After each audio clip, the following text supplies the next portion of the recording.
कहानी की शुरुआत में हमें 3 साल पहले का सीन दिखाया जाता है जहां एक आइलैंड पर कई सारे मॉन्स्टर्स से हंटर्स लड़ रहे हैं। लेकिन वो एंट मॉन्स्टर्स बहुत ज्यादा स्ट्रॉन्ग हैं, तो उन पर हंटर्स के हमले का कोई असर नहीं होता और वो आसानी से उन सभी को हरा देते हैं और कईयों को बुरी तरह से घायल कर देते हैं। एक बंदा वहां मरने ही वाला था, तभी वहां पर एक हीलिंग हंटर पहुंच जाता है और वो उसे बचाकर उसके जख्मों को तुरंत ही हील भी कर देता है। लेकिन तभी वहां कुछ और मॉन्स्टर्स आ जाते हैं और हीलर पर अटैक करने लगते हैं। लेकिन तभी वहां पर उसके कुछ और साथी पहुंच जाते हैं और क्योंकि ये तीनों ही एस रैंक हंटर्स थे, इन्हें उनसे लड़ने में ज्यादा परेशानी नहीं हो रही थी। इसके तुरंत बाद ही वहां एक व्हाइट एंट मॉन्स्टर आ जाता है। उसके साइज को देखकर सभी को लगता है कि वो शायद उनका लीडर होगा, जिसके बाद वो दोनों हंटर्स मिलकर उससे लड़ने लगते हैं और बड़ी ही आसानी से उसे भी हरा देते हैं। लेकिन तभी वहां बहुत सारे व्हाइट मॉन्स्टर्स आ जाते हैं, जिससे वो समझ जाते हैं कि वो एंट मॉन्स्टर कोई लीडर नहीं था। तो वो दोनों ही अपनी पावर्स को बढ़ाकर उन सभी मॉन्स्टर्स को खत्म कर देते हैं और उनकी भयानक लड़ाई सिटी से भी लोग देख सकते थे।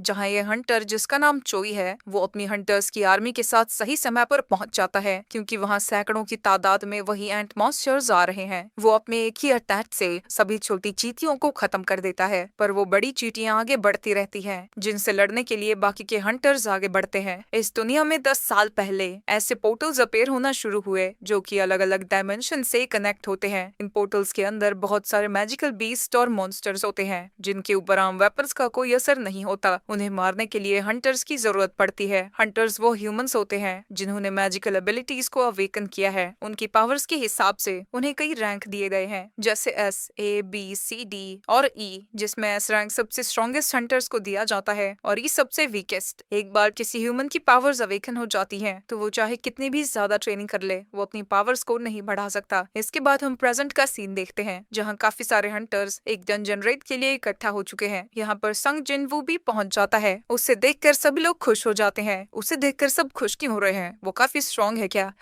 स्ट्रॉन्ग? तुम जानते हो उसका निकनेम क्या है? World weakest Hunter. उसके आने का मतलब ये है कि ये डंजन काफी कमजोर होने वाला है, तो किसी को कोई फिक्र करने की कोई जरूरत नहीं है। चलो ज्यादा नहीं बोलते हैं, कहीं वो सुन ना ले। गधों, मैं तुम्हारी सारी बातें सुन रहा हूँ, इतना चिल्ला चिल्ला के बोल रहे हो तुम लोग। तभी वहाँ पर जूही पहुंच जाती है, जो उसकी चोट के लिए उसे डांट लगाने लगती है। उसके पूछने पर जिनवू बताता है, मैं असल में एक E रैंक डंजन में घायल हुआ था। मेरे अलावा बाकी किसी को तो एक खरोंच भी नहीं आई। वहाँ कोई हीलर भी नहीं लेके गया था, क्योंकि उनके पास एक हाई रैंकर था। एक हाई रैंकर होने का मतलब ये तो नहीं कि वो हीलर नहीं लेके जाएंगे। नहीं, कोई बात नहीं, ऐसा इसलिए हुआ था क्योंकि मैं कमजोर हूँ। अब तो मुझे इसकी आदत हो गई है। ये सुन के जूही कुछ नहीं बोल पाती। आगे सभी लोग रेड पर जाने के लिए तैयार हो जाते हैं, जिनके सामने एक हंटर खड़ा होता है जिसका नाम मिस्टर सॉन्ग है। वो कहता है कि वो इस पार्टी का लीडर बनना चाहता है। किसी को कोई तकलीफ तो नहीं है, पर क्योंकि वो सबसे स्ट्रॉन्ग था, सब उसके लीडर बनने के लिए मान जाते हैं। इसके बाद सभी लोग डंजन के अंदर एक एक करके चले जाते हैं, पर जिन बाहर खड़ा होकर सोच रहा था, ये छोटी सी नाइफ जिसकी मैजिकल एनर्जी भी बहुत कम है, पर मैं अपनी इनकम से ये ही अफोर्ड कर सकता हूँ। चलो, कुछ ना होने से तो कुछ होना बेहतर है। और वो भी पोर्टल के अंदर चला जाता है। कुछ देर बाद वो एक मॉन्स्टर को हरा देता है, जिससे उसे एक माना क्रिस्टल मिलता है। मॉन्स्टर्स को मारने के बाद उनसे माना क्रिस्टल्स और जेम्स गिरते हैं, जिन्हें वो हंटर्स गिल्ड को देकर काफी सारे पैसे कमाते हैं। इन क्रिस्टल्स का यूज करके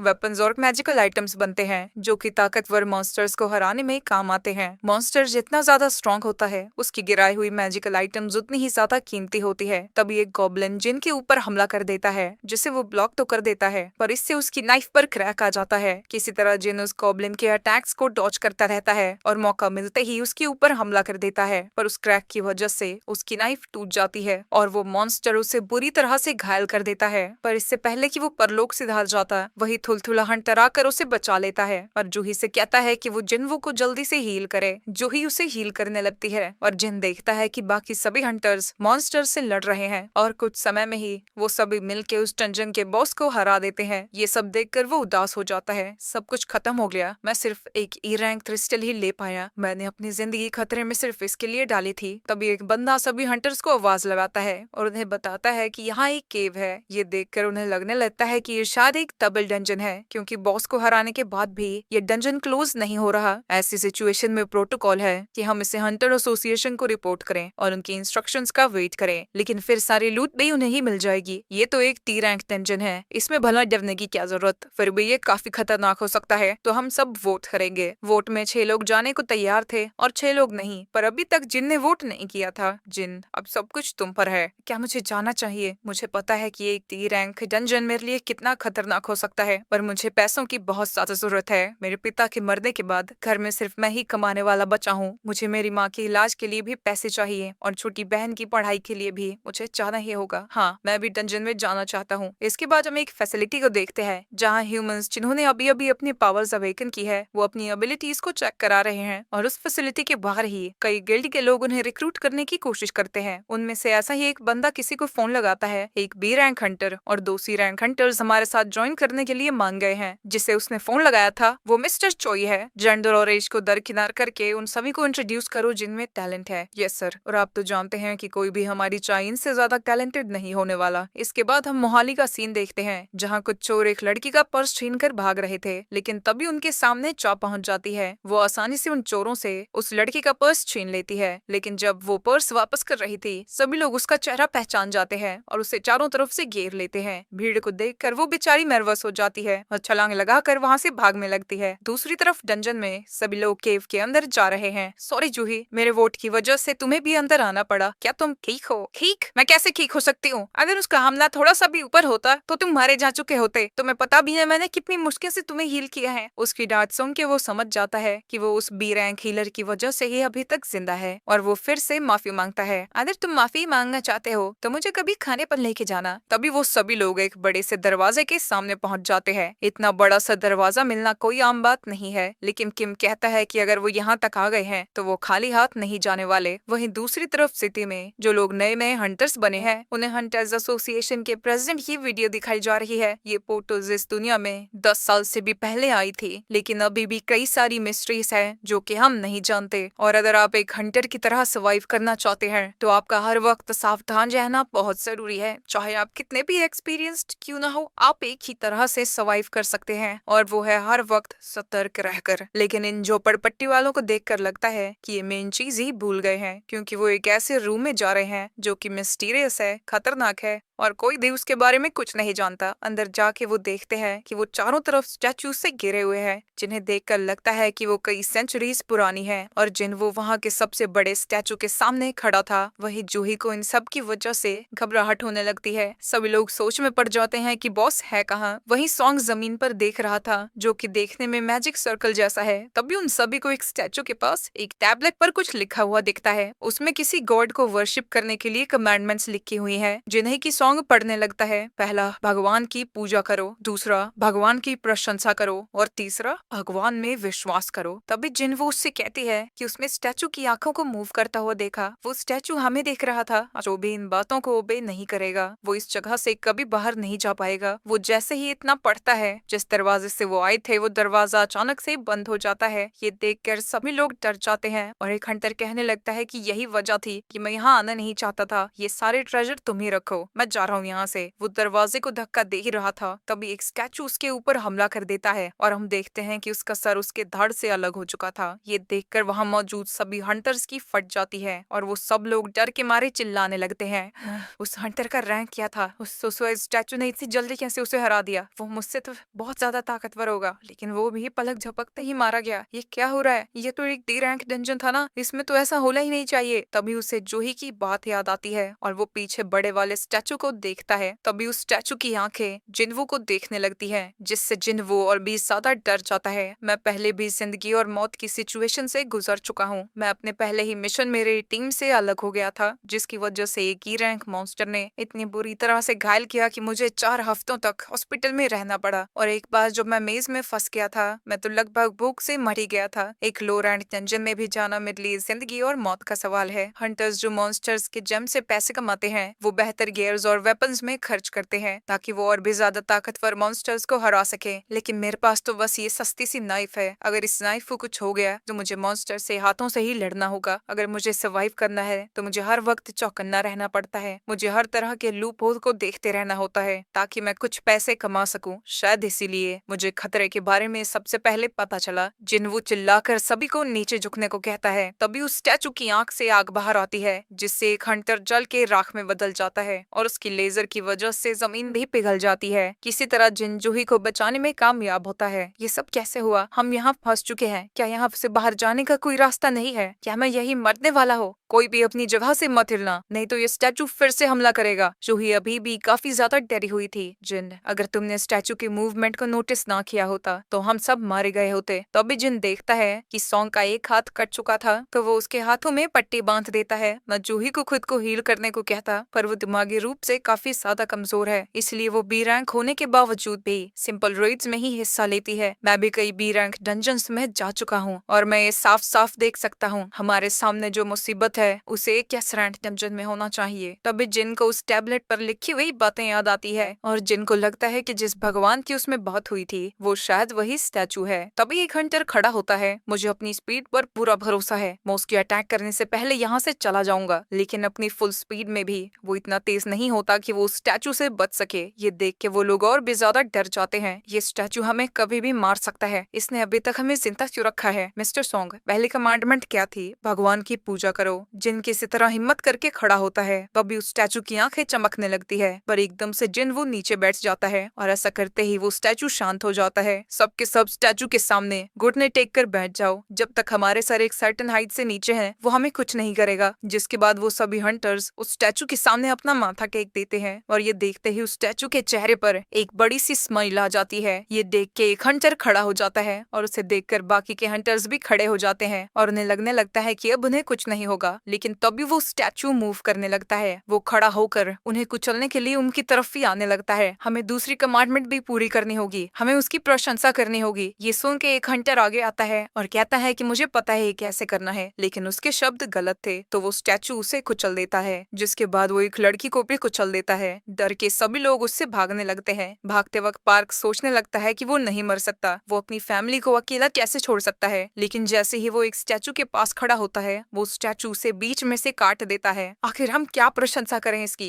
ये भगवान कम शैतान जाता है। तभी जिन नोटिस करता है कि कई स्टैचूज के हाथों में वेपन्स हैं और कुछ के हाथ में म्यूजिकल इंस्ट्रूमेंट्स हैं। सबके सब इंस्ट्रूमेंट्स वाले स्टैचू के सामने खड़े हो जाओ। सबसे पहले मिस्टर सॉन्ग एक स्टैचू के पास जाता है और उसके वहां जाते ही वो स्टैचू म्यूजिकल इंस्ट्रूमेंट बजाने लगती है। किम्बी एक स्टैचू के पास जाकर खुद को बचा लेता है। जिन वो जूही के साथ एक स्टैचू के पास जाता है लेकिन वो एक्टिवेट नहीं होता तो वो समझ जाता है कि एक स्टैचू के पास एक ही बंदा खड़ा हो सकता है। तो जिन जूही को वहाँ छोड़कर किसी और स्टैचू की खोज में वहाँ से चला जाता है। लेकिन उस बड़े स्टैचू से बचने के चक्कर में वो एक हथियार वाले स्टैचू के पास खड़ा हो जाता है जो कि उसके ऊपर हमला करके उसके पैर को काट देता है। लेकिन फिर भी वो रेंगता हुआ दूसरे स्टैचू की तरफ बढ़ने लगता है। वक्त रहते वो उसके पास पहुंच जाता है और वो स्टैचू गाना गाने लगता है। म्यूजिक को सुनकर वो स्टैचू वापस से अपने थ्रोन पर बैठ जाता है। जूही जिन के पास आती है और देखती है कि उसका एक पैर कट चुका है। वो उसे हील करने की कोशिश करती है लेकिन इससे खुद ही घायल होने लगती है। वहीं दूसरी तरफ सारे हंटर्स मिस्टर सॉन्ग को ब्लेम करने लगते हैं क्योंकि लीडर होने के नाते ये सारी उन्हीं की गलती है। सॉन्ग भी कहते हैं कि मैं लीडर था तो सारी रिस्पॉन्सिबिलिटी मेरी ही है। तभी वो स्टैचू अपना हाथ उठाता है और डंजन के बीचों बीच एक ऑल्टर अपेयर होता है। जिन कहता है कि वो एक ऑल्टर है, वहाँ शायद भगवान के लिए बलि चढ़ाई जाती है और तीसरी कमांडमेंट थी बिलीव इन गॉड। मैं समझ गया, यहाँ हमें एक लिविंग सैक्रिफाइस की जरूरत है। और तलवार सीधा मिस्टर सॉन्ग की गर्दन पर लगा देता है। तुम्हें अब तुम्हारी गलतियों की सजा को भुगतनी ही होगी। केले ही उस ऑल्टर की तरफ जाने लगते हैं। जैसे ही मिस्टर सॉन्ग वहाँ पहुँचते हैं वहाँ एक आग जल जाती है तो वो जिन से पूछते हैं कि अब उन्हें क्या करना है। जिन को भी समझ नहीं आता कि वहाँ चल क्या रहा है तो वो कुछ हंटर से कहता है कि वो उसे ऑल्टर के पास ले चले। वो जैसे ही ऑल्टर के पास पहुँचते हैं वहाँ पिनो और फायर जमने लगते हैं।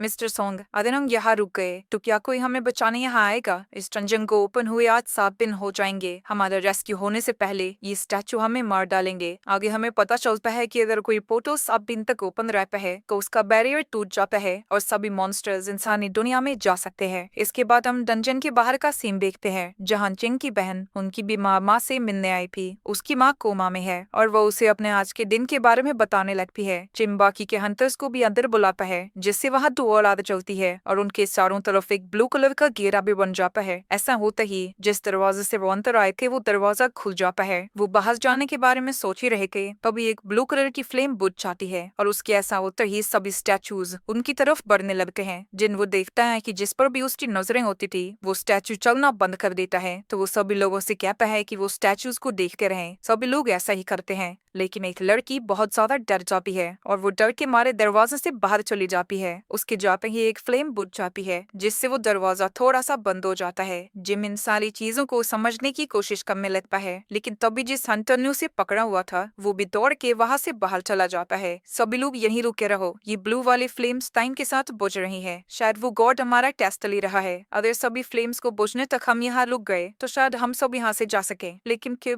ऐसा भी तो हो सकता है कि फ्लेम्स के बुझते ही उस स्टैचू हमें मार दे। मुझे नहीं लगा था कि तुम्हारे जैसा हंटर हमारे लिए इतना यूजफुल होगा, और मैं तुम्हारी मदद के लिए तुम्हारा शुक्रिया अदा करता हूँ। मुझे माफ कर दो जिन। जिसके बाद वो भी वहाँ से भाग जाता है। अब वहाँ सिर्फ 3 लोग ही बचे थे, सॉन्ग, जिन और जूही को यहाँ से जाने को कहता है। तब तक वो उन्हें देखता रहेगा, लेकिन इतना माना यूज करने की वजह से जूही के पैर काम करना बंद कर देते हैं। तो जिन सॉन्ग से कहता है कि वो जूही को लेकर यहाँ से चले जाएं। मेरा पैर तो वैसे ही कट चुका है, मैं कुछ नहीं कर पाऊंगा। जूही उससे छोड़कर नहीं जाना चाहती, तभी वो उसे अपना क्रिस्टल देता है। मुझे माफ करना, मैं तुम्हें डिनर पर तो नहीं ले जा पाया, पर इससे खुद के लिए कुछ खरीद लेना। जब मैं बाहर आऊंगा तो मुझे पैसे वापस कर लेना। तभी सॉन्ग उसके गर्दन पर हमला करके जूही को बेहोश कर देता है और उसके साथ दरवाजे के बाहर चला जाता है। शुक्र है सिर्फ मैं ही मरने वाला हूँ, मुझे और इंश्योरेंस खरीद लेना चाहिए था, इससे मेरी फैमिली की और मदद हो जाती। वो एक तलवार उठा लेता है। तुम में से कोई ना कोई मेरे साथ तो जरूर आएगा, लेकिन भला वो इतने बड़े स्टैचूज के सामने क्या कर सकता था। वो स्टैचू उसे बुरी तरह से मारने लगते हैं, जिससे उसका एक हाथ भी कट जाता है। वो स्टैचूज उसके ऊपर हमला करते रहते हैं। ये सब क्या हो रहा है? ये सब मेरे साथ ही क्यों हो रहा है? मैं भी स्ट्रॉन्ग बनना चाहता था, मैं कमजोर हूँ, पर मैं जिंदा रहना चाहता हूँ। तभी एक स्टैचू उसकी छाती में हमला करके उसे अपने वेपन पर टांग देता है और उसे एक सैक्रिफाइस की तरह ऑडिटर के सेंटर में फेंक देता है। प्लीज प्लीज, मैं मरना नहीं चाहता। एक स्टैचू उसे मारने ही वाला था, कभी उसके सामने एक स्क्रीन आती है। न्यू क्वेस्ट एक्टिवेट हो चुका है, आपने प्लेयर बनने की सारी क्वालिफिकेशन पूरी कर ली है। क्या आप इसे एक्सेप्ट करना चाहेंगे? अगर आपने एक्सेप्ट नहीं किया तो आपका 0.02 सेकंड्स में इंटरनेट बंद हो जाएगा। जिन वो यस कहता है। इसके 3 दिन बाद जिन को एक हॉस्पिटल में होश आता है और वो देखता है कि उसके हाथ और पैर दोनों ही सही सलामत है। जिन को लगने लगता है कि वो सारी चीजें एक बुरा सपना थी। तभी हंटर एसोसिएशन से 2 लोग उससे मिलने आते हैं, जिनमें से एक का नाम वो था और दूसरे का कैंड। वो उससे बताते हैं कि वो 3 दिन से बेहोश था। तो जिन उनसे जूही और सॉन्ग के बारे में पूछता है। वो उसे बताते हैं कि वो ठीक है, पर क्योंकि सॉन्ग का एक हाथ कट चुका है तो शायद वो हंटिंग छोड़ देंगे। और जूही की मेंटल स्टेट बहुत खराब है, उसकी साइकोलॉजिकल ट्रीटमेंट चल रही है, पर शायद वो भी दोबारा हंटिंग पर मार जाए। तुम्हारी पूरी टीम में से सिर्फ 6 हंटर्स ही जिंदा बच पाए हैं। हंटिंग खतरनाक काम है, लेकिन ऐसी चीजें होना काफी रेयर है। और जब एक टीम व्हाइट टाइगर गिल्ड के साथ अंदर गई, वहाँ हमें तुम मिले, लेकिन जैसा बाकी के सर्वाइवर्स ने बताया था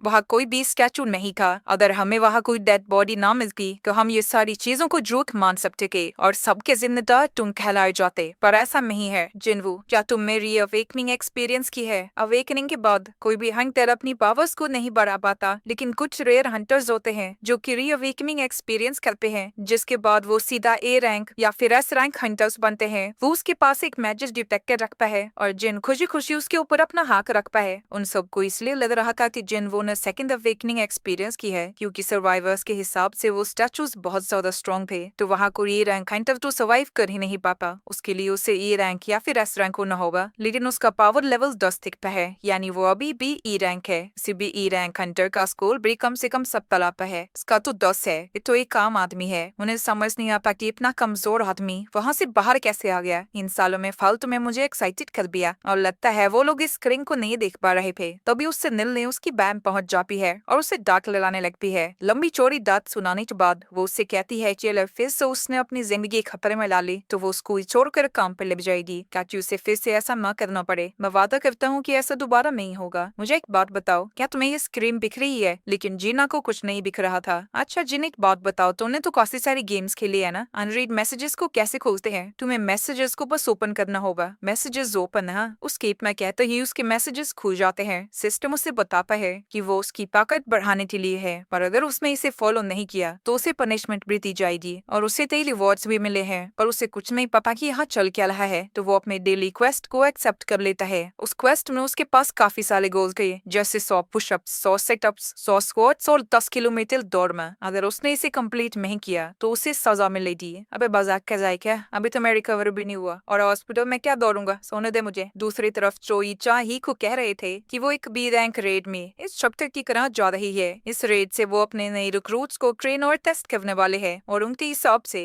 इस जॉब के लिए चा ही सबसे बेहतर है। मुझे नहीं लगता कि मैं लोगों को सिखा सकती हूँ, तुम्हें बस लड़ना है, बाकी सब वो तुम्हें देखकर खुद सीख जाएंगे। हमारा गिल्ड इस कंट्री के टॉप 5 गिल्ड्स में से एक है, पर इंटरनेशनल स्टेज पर हम कुछ भी नहीं है। हंटर्स का लेवल भले ही ना बढ़ सकता हो, लेकिन प्रैक्टिस से उनकी कॉम्बैट स्किल्स इम्प्रूव की जा सकती है। वहीं किसी और जगह एक और पोर्टल खुल जाता है जो कि रास्ते के बीचों बीच था। वहीं हॉस्पिटल में जिन सो रहा था तभी रात की 12 बज जाते हैं और नोटिफिकेशन उसे बताती है कि उसने अपना क्वेस्ट पूरा नहीं किया। तभी वह जमीन हिलने लगती है और वो जैसे ही बेड से गिरता है वो देखता है कि वो एक डेजर्ट में पहुंच चुका है, जहां उसके पीछे एक सेंटिपीड मॉन्स्टर आ जाता है और सामने की स्क्रीन से उसे पता लगता है कि डेली क्वेस्ट पूरा न करने की सजा के तौर पर उसे 4 घंटों तक इस मॉन्स्टर से बचना होगा। दूसरी तरफ नर्सेज हॉस्पिटल में देखती हैं कि जिल वहां नहीं है और वो उसे ढूंढने लगते हैं। वही जिन अभी भी उसी मॉन्स्टर से भाग रहा है और वो मॉन्स्टर उसे खाने ही वाला था, लेकिन ऐन वक्त पर टाइमर खत्म हो जाता है और पेनल्टी खत्म होते ही वो वापस से हॉस्पिटल में आ जाता है। टास्क को पूरा करने के लिए उसे एक रिवॉर्ड भी मिलता है, पर वो पहले ही बेहोश हो चुका था। कुछ दिन बाद जिन अपनी बहन को बता रहा था कि थोड़े दिन में ही वो घर वापस आ जाएगा। दूसरी तरफ जूही को बी रैंक डंजन में जाने का ऑफर आता है, लेकिन जूही वहां जाने से मना कर देती है। तभी वो बंदा उसे बताता है कि जिन वो पूरी तरह से ठीक हो गया है। ये सुन के वो खुश हो जाती है और हॉस्पिटल में उससे मिलने जाती है। वहाँ नर्सेस बात कर रही थी,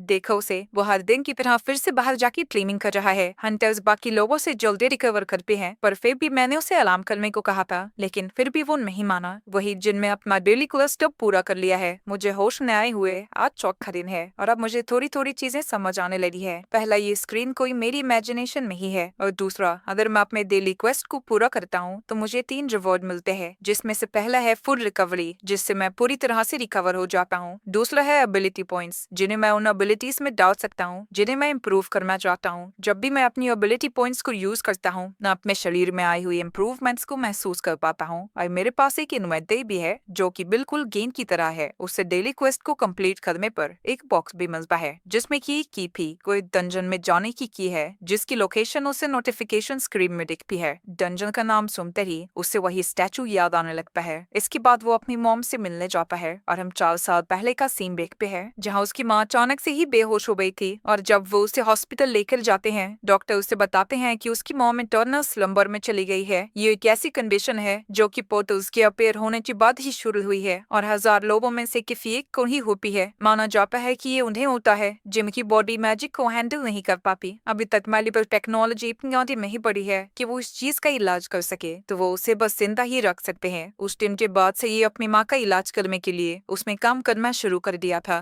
तभी एक दिन उसे पता लगता है कि उसमें पावर्स अवेकन कर दी है। इस दिनों और भी ज्यादा पैसे कमा पाऊंगा और माँ का इलाज कराऊंगा। लेकिन जब वो अपने पहले मिशन पर जाता है, वो किसी भी काम कर नहीं का, तो सारे हंटर्स उसके साथ कुछ भी शेयर करने से मना कर देते हैं। वही प्रेजेंट में जिन उसी जगह पर पहुंचा हुआ है जहाँ स्क्रीन में बताया था कि उसे डंजन मिलेगा। मुझे अपनी सर्वाइवल स्किल्स पर यकीन है, अगर मैं किसी मुसीबत में फंसा तो जरूर वहां से बचकर भागाऊंगा। और वो उस चाबी का यूज करता है और उस दरवाजे के अंदर चला जाता है। उसके सामने नोटिफिकेशन आती है कि वो एक इंस्टेंस डंजन के अंदर आया है और उसके पीछे का दरवाजा भी बंद हो जाता है। तभी एक लड़की उसके सामने से ही गुजरती है और वो समझ जाता है कि एक अलग ही डायमेंशन है, ये शायद बाकी के डंजन से अलग है। अरे यार, अब मैं करूंगा क्या? मैंने तो सोचा था कि अगर कोई मुसीबत पड़ी तो यहाँ से भाग जाऊंगा और ये तो दरवाजा ही बंद है। तभी नोटिफिकेशन उसे बताती है कि वो इस डंजन से तब तक बाहर नहीं जा सकता जब तक वो यहाँ के बॉस को न हरा दे या फिर एक टेलीपोर्टेशन स्टोन का यूज करे। अरे बालक बुद्धि, मैं तो किसी रैंक मॉन्स्टर को भी नहीं हरा सकता,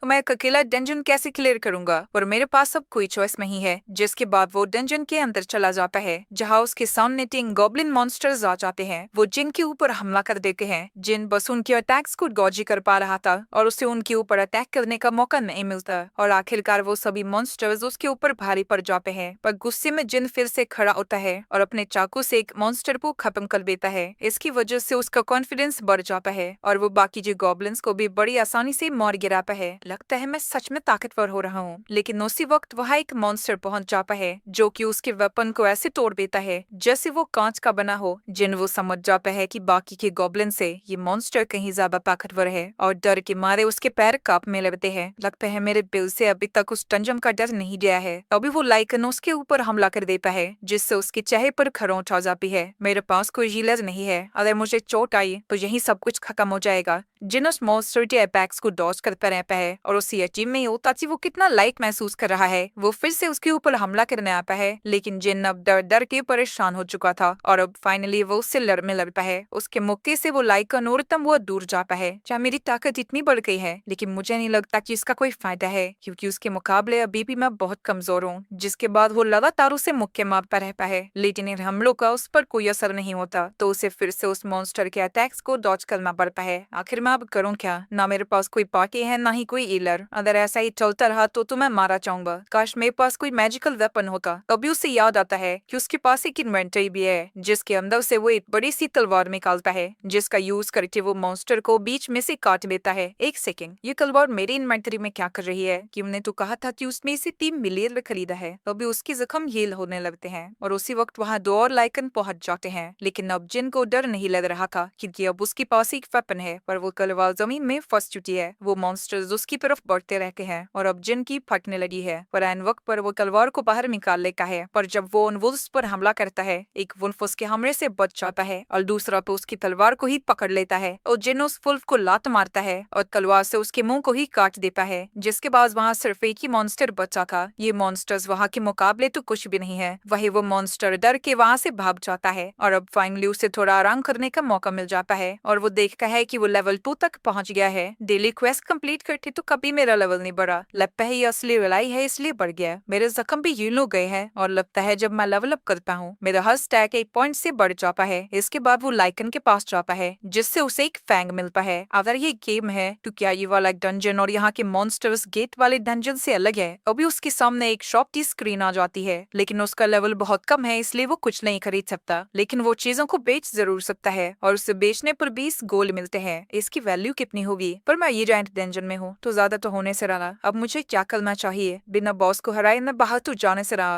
और इतनी जल्दी मुझे टेलीपोर्टेशन स्टोन भी नहीं मिलेगा। लेकिन अगर मैं ऐसे ही बैठा रहा तो भूख से ही मर जाऊंगा। अगर मैं बॉस को हराना चाहता हूँ तो मुझे मॉन्स्टर्स को मारकर अपने लेवल को बढ़ाना होगा। इतना बोलते ही उसके सामने बहुत सारे लाइक मॉन्स्टर्स आ जाते हैं, जिन हिम्मत जुटाता है और उन वुल्फ्स से लड़ना शुरू कर देता है। मैं तुमसे आसानी से नहीं मरने वाला, पर मुझे पता है कि तुम बेहार नहीं मानोगे। पर इसी में तो मजा है, अभी तो मेरा लेवल बढ़ेगा और मेरी ताकत भी। जिन सभी मॉन्स्टर्स को मारता रहता है और उसके सामने नोटिफिकेशन पे नोटिफिकेशन आती रहती है। जब वो सभी मॉन्स्टर्स को मार देता है उसे फाइनल नोटिफिकेशन आती है, उसे वुल्फ असासिन का टाइटल मिला था। वहीं बाहर कुछ लोग एक पोर्टल के सामने से गुजरते हैं और उन्हें समझ नहीं आता कि अभी तक हंटर्स इससे बद क्यों नहीं कर पाए। वहीं जिन नोटिस करता है कि लड़ते लड़ते उसकी स्वॉर्ड अब टूटने लगी है, तभी उसे एक नोटिफिकेशन आती है जो उसे बताती है कि एक वुल्फ असासिन बनने से उसके क्या फायदे हैं। जब वो किसी एनिमल टाइप मॉन्स्टर से लड़ेगा उसकी सारी एबिलिटीज 40% से बढ़ जाएंगी। और जब वो अपनी इन्वेंटरी चेक करता है उसे कई सारे फैंस और क्लोक भी दिखता है। पर सबसे अच्छी बात यह है कि अब उसे टेलीपोर्टेशन स्टोन मिल चुका है। क्या मुझे इसे यूज करना चाहिए? पर अगर मैं बाहर चला गया तो शायद मुझे दोबारा इतनी आसानी से स्ट्रॉन्ग बनने का मौका ना मिले। पता नहीं बाहर जाने के बाद इस डंजन का क्या होगा। आखिर में जिन डिसाइड करता है कि वो आगे बढ़ता रहेगा। दूसरी तरफ जूही को हंटर एसोसिएशन से एक कॉल आती है। उससे पास में ही एक डंजन ब्रेक के बारे में बताया जाता है और मदद के लिए वहाँ बुलाते हैं। जूही को गिल्टी फील होता है क्योंकि उसने पहले उन्हें मना कर दिया था और वो सोचती है कि जिन वो जब इतनी मेहनत कर रहा है तो उसे भी कुछ तो करना ही होगा और वो मदद के लिए हाँ कर देती है। दूसरी तरफ जिन डंजन के मॉन्स्टर्स को मारता जा रहा था। जब भी मेरा लेवल अप होता है मेरे लिए मॉन्स्टर से लड़ना आसान हो जाता है और साथ ही उनके नाम का कलर भी चेंज हो जाता है। व्हाइट कलर का मतलब है कि वो मुझसे कमजोर है। अगर वो ऑरेंज कलर का है यानी वो मेरे जितना ही ताकतवर है। लेकिन अगर उनका कलर रेड है तो वो मुझसे कहीं ज्यादा ताकतवर है। पहले इन वुल्फ्स का कलर भी रेड था, लेकिन अब वो व्हाइट हो चुका है, यानी मैं पहले से काफी ताकतवर हूँ। पर मेरी इम्प्रूव्ड परसेप्शन से मुझे पता लग रहा है कि नीचे वाला मॉन्स्टर बहुत भयानक होने वाला है। उसकी तलवार लगभग टूट गई है और अब उसका लेवल भी यहाँ नहीं बढ़ रहा, पर उसके यहाँ आने का गोल ही स्ट्रॉन्ग बनना है। तो वो स्टेयर्स से नीचे उतर जाता है। जैसे ही वो नीचे पहुंचता है, बिजली की तेजी से कोई उसके ऊपर हमला कर देता है। उसे रिएक्ट करने का भी मौका नहीं मिलता। इससे उसकी तलवार भी बीच में से टूट जाती है और उसके सामने एक सर्पेंट मॉन्स्टर आता है। इतना लेवल अप करने के बाद भी उस मॉन्स्टर का नाम ऑरेंज में दिख रहा है। इस डंजन का बॉस तो यही मॉन्स्टर है। मुझे नहीं लगता कि इसकी थिक स्किल्स को मेरी तलवार से कुछ होने वाला है। वो जानता है कि बिना वेपन के लड़ना अपनी मौत को दावत देना है। उस मॉन्स्टर के अगले हमले की वजह से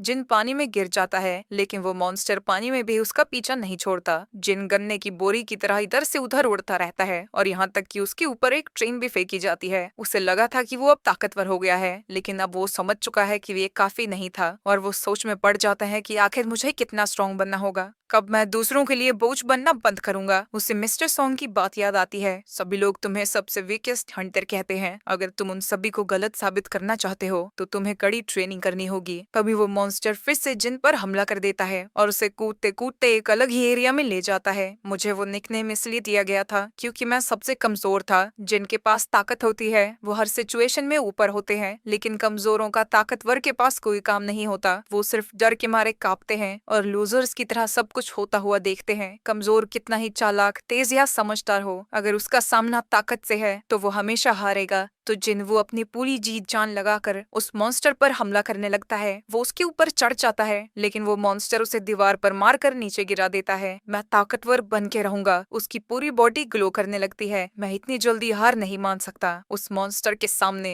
ये चीज कुछ भी नहीं है। लड़ते लड़ते जिनवू उस मॉन्स्टर को अपने हाथों से पकड़ लेता है। जिनवू ने अपने सारे पॉइंट से स्ट्रेंथ में डाल दिए थे और अब वो उसे यूज करने लगता है। वो अपनी पूरी जान लगाकर उस मॉन्स्टर के स्केल्स को तोड़ने लगता है। स्नेक उसे गिराने की कोशिश करता है, लेकिन जिन उसे नहीं छोड़ता और वो अपनी पूरी ताकत लगाकर उस मॉन्स्टर का गला दबा के मार देता है। तभी उसके सामने एक नोटिफिकेशन आती है और उसे पता लगता है कि वो कई बार लेवल अप हो चुका है। जिन स्माइल करता है, आखिरकार मेरी ताकत थोड़ी तो बढ़ी गई। जिसके बाद उस मॉन्स्टर को हराने की वजह से उसे एक खतरनाक सा डैगर मिलता है जो कि कीमती स्वॉर्ड से दुगनी ताकतवर है और उसमें पैरालिसिस और ट्रेन की एबिलिटी भी है और साथ ही उसे एक पॉइजन भी मिलता है जिससे उसकी स्किन तो मजबूत हो जाएगी, पर वो उसके मसल्स की ऐसी की तैसी कर देंगे। और क्योंकि उसने बॉस को हरा दिया था, वो डंजन खत्म हो जाता है और जिन वो एक ट्रेन स्टेशन में खड़ा था, वो अपनी टूटी हुई स्वॉर्ड के साथ बाहर आता है, लेकिन वहाँ आसपास एक भी इंसान नहीं दिख रहा था। वहाँ खड़ा सोल्जर जल्दी ही उसे छुपने को कहता है, पर उस तलवार को देखकर वो समझ जाता है कि वो एक हंटर है, तो वो उसे अपने साथ चलने को कहता है। रास्ते में इधर उधर देखकर उसे पता लग जाता है कि कोई डंजन ब्रेक हुआ है। सोल्जर बताता है कि बाहर आए हुए सारे मॉन्स्टर्स मारे जा चुके हैं, लेकिन अभी भी एक जायंट मॉन्स्टर जिंदा है। जिनवू की परसेप्शन एबिलिटी काफी ज्यादा बढ़ गई है और उसे पता लग जाता है कि बॉस है कहाँ। हम देखते हैं कि वो मॉन्स्टर बहुत ही ज्यादा बड़ा है। हंटर्स को उससे लड़ने में बहुत ज्यादा मुश्किल हो रही है और उनका लीडर उनसे कहता है कि वो टैंक को हील करने में फोकस करें। वहीं टैंक को समझ नहीं आता कि फाइटर्स कर क्या रहे हैं, क्योंकि इतनी देर से लड़ने पर भी वो मॉन्स्टर जरा भी डैमेज नहीं हुआ था। जिनवू जब ये सारी चीजें देखता है, वो समझ जाता है कि ये सारे हंटर्स जल्दी जल्दी में इकट्ठा किए गए हैं, क्योंकि इनमें टीम वर्क नाम की कोई भी चीज नहीं है। उसे अपनी परसेप्शन स्किल से पता लग जाता है कि यहाँ 8 ई रैंक हंटर्स हैं और एक डी रैंक हंटर है और वो डी रैंक हंटर टैंक है। एक लड़की जूही को हील करने को कहती है, लेकिन वो ढंग से फोकस नहीं कर पाती क्योंकि आंख बंद करते ही उसे वही डंजन याद आने लगता है। ये देख के जिन समझ जाता है कि जूही अभी तक उस सदमे से बाहर नहीं आ पाई है, बिल्कुल उसी की तरह। एक सेकंड, ये तो एक डी रैंक बॉस है ना, तो जिससे मैं लड़के आया हूँ उससे तो ये बहुत कमजोर है। अगर मैं बस उसका डिफेंस बैरियर तोड़ दूं तो वो लोग उसे हरा देंगे। जिन अपनी टूटी हुई तलवार को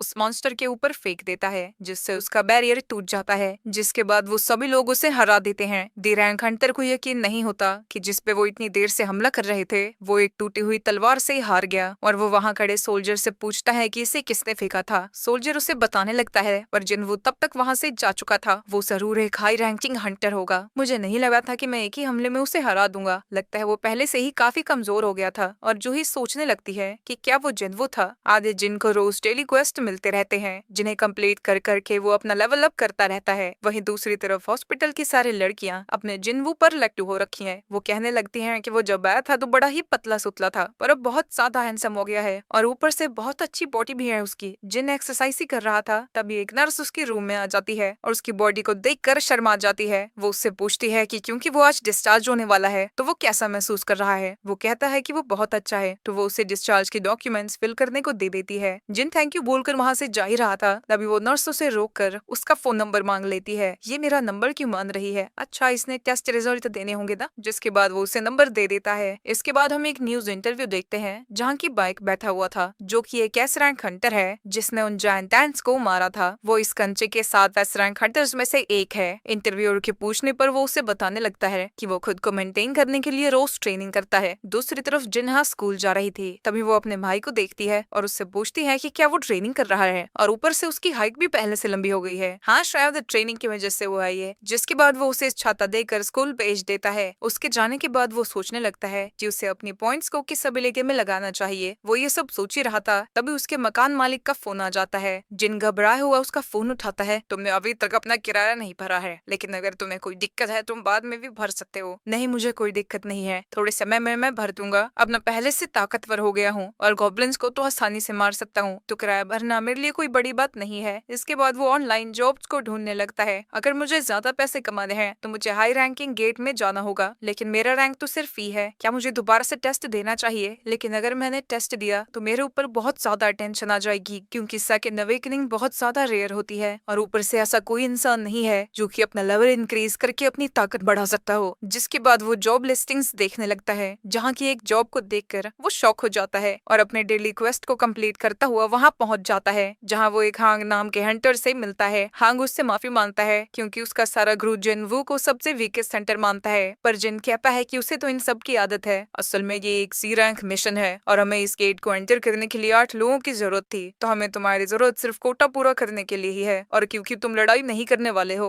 तुम्हें लूट का कुछ भी हिस्सा नहीं मिलेगा, पर पार्टिसिपेशन के लिए तुम्हें 2 मिलियन वॉन्स मिलेंगे। जिन उसके किंग को देखता है और उसे पता लगता है कि वहाँ 4 सी रैंकर्स है और 2 डी रैंकर। जिन इस मिशन के लिए मान जाता है और हांग उसे बताता है कि उसका काम सिर्फ सप्लाईज को कैरी करना होगा और उनके साथ कोई हीलर नहीं जा रहा है, क्योंकि इंडिपेंडेंट मिशन पर जाते हुए कोई भी हीलर तैयार नहीं होता है। ये सुन के जिन को थोड़ा डाउट होने लगता है। इसके बाद वो उसे एक कॉन्ट्रैक्ट भी साइन करने को देता है, जिसपे ये लिखा है कि अगर डंजन में उसे कुछ हो जाता है तो हंटर्स की जिम्मेदारी नहीं है। इसके बाद हम एक और हंटर को देखते हैं जो कि डी रैंक है, पर उसके आर्मर्स और वेपन्स बहुत ही ज्यादा महंगे हैं। उन्हें देखकर जिन समझ जाता है ये कोई अमीर बाप की औलाद है और वो अपना नाम जिन हो बताता है। ये तुम्हारा फर्स्ट सी रैंक डंजन है ना, फिक्र मत करो, मैं तुम्हें बचा लूंगा। जिसके बाद वो सभी लोग डंजन की तरफ जाने लगते हैं। रास्ते में हो की बातें बंद ही नहीं होती और उसकी सारी चाय चाय जिन को सुननी पड़ती है। जब वो डंजन की गेट के पास पहुंच जाते हैं, वो उस गेट के साइज को देखकर हैरान हो जाते हैं, पर हांग उन्हें बताता है कि इन्वेस्टिगेटर्स ने इसे 2 बार चेक किया है, ये सी रैंक डंजन ही है। जिन भी हो को बताता है कि गेट के साइज से कोई फर्क नहीं पड़ता। इन्वेस्टिगेटर्स उसके अंदर के मैजिक को चेक करते हैं और इससे ही इसका लेवल डिसाइड होता है। इसके बाद वो सभी डंजन के अंदर पहुंच जाते हैं, जहां हांग का एक साथी अपने मैजिक से उजाला कर देता है, पर उन्हें अभी तक एक भी मॉन्स्टर नहीं दिखता।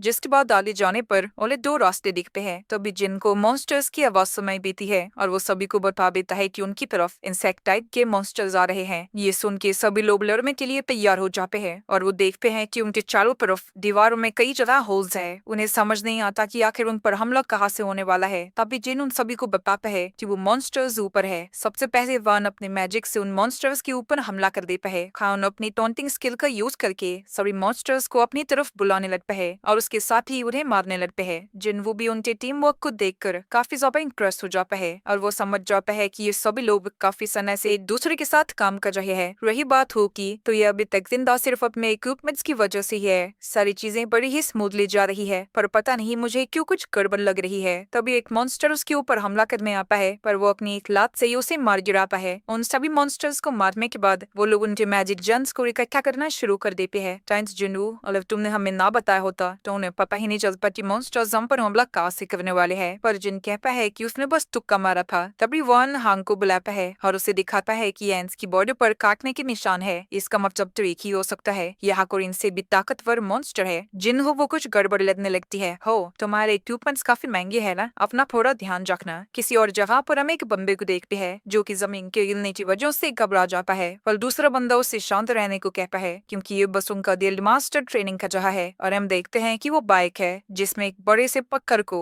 अपने हल्के से पंच से ये पूरी तरह से तोड़ दिया है। ये तो मेरे वार्म अप के लायक भी नहीं था, साफ कराओ इसे। दूसरी तरफ जिन का ग्रुप डंजन की ओर अंदर जा रहा था और कुछ दूर जाने पर उन्हें काफी सारे मकड़ी जाले दिखते हैं और जैसे ही वो इस एरिया को पार करते हैं उन्हें सामने बहुत सारे मोना क्रिस्टल्स दिखते हैं। सब लोग बात करने लगते हैं कि वो इसे कैसे बांटने वाले हैं और हांग सोचता है कि वो इन पैसों का यूज करके अपने अलग एक स्ट्राइक टीम बनाएगा और अपने भाई को दिखा देगा कि वो भी उससे कम नहीं है। दूसरी तरफ वो जिन से उसका कॉन्ट्रैक्ट मांगता है और हान के पास जाकर उससे कहता है कॉन्ट्रैक्ट के हिसाब से जिनको सिर्फ मॉन्स्टर से गिरी हुई लूट नहीं मिलेगी पर माना क्रिस्टल्स बैक लूट नहीं है, यानी इन सभी माना क्रिस्टल्स का आके सुमे बटोरा होगा। हान स्माइल करता है और इस बात के लिए मान जाता है। मैं तुम्हें याद दिला दूं अभी हमें इस बॉस मॉन्स्टर से भी लड़ना है पर हमें इसे मारने से पहले सभी माना क्रिस्टल्स को बाहर निकालना होगा, क्योंकि अगर हमने इसे मार दिया तो दरवाजा क्लोज हो जाएगा। पर अच्छी बात यह है कि वो अभी सो रहा है। तभी वो अपने एक साथी को डाकले लाने लगता है क्योंकि वो ट्रांसपोर्ट गियर लाना भूल गया। तुम दोनों यहीं पर रहो, तब तक हम ट्रांसपोर्ट गियर को लेकर आते हैं और फिक्र मत करो, जब तक कि कोई उसे गुस्सा नहीं दिला देता उस स्पाइडर की नींद नहीं खुलेगी। उनके जाने के बाद जन सोचने लगता है कि अगर वो इतने पुराने हंटर्स हैं तो उन्होंने किसी एक्सपीरियंस हंटर को कॉल क्यों नहीं किया। दूसरी तरफ हम हान को देखते हैं। वन जाओ और गुफा का गेट क्लोज कर दो। वन अपने एक हमले से गुफा के दरवाजे को बंद कर देता है। मुझे इसी बात का शक था। मिस्टर सॉन्ग ने पहले ही उसे वार्न किया था कि हंटर्स में कुछ कटिया लोग भी होते हैं, डंजन में एक्सीडेंट्स होते ही रहते हैं। तो वह डंजन में कोई क्राइम कमिट करता है तो किसी को भी पता नहीं लगता, वहाँ कुछ सीसीटीवी कैमरे नहीं होते। तो जब तक कि कोई सर्वाइवर नहीं है किसी को भी कोई सबूत नहीं मिलेगा।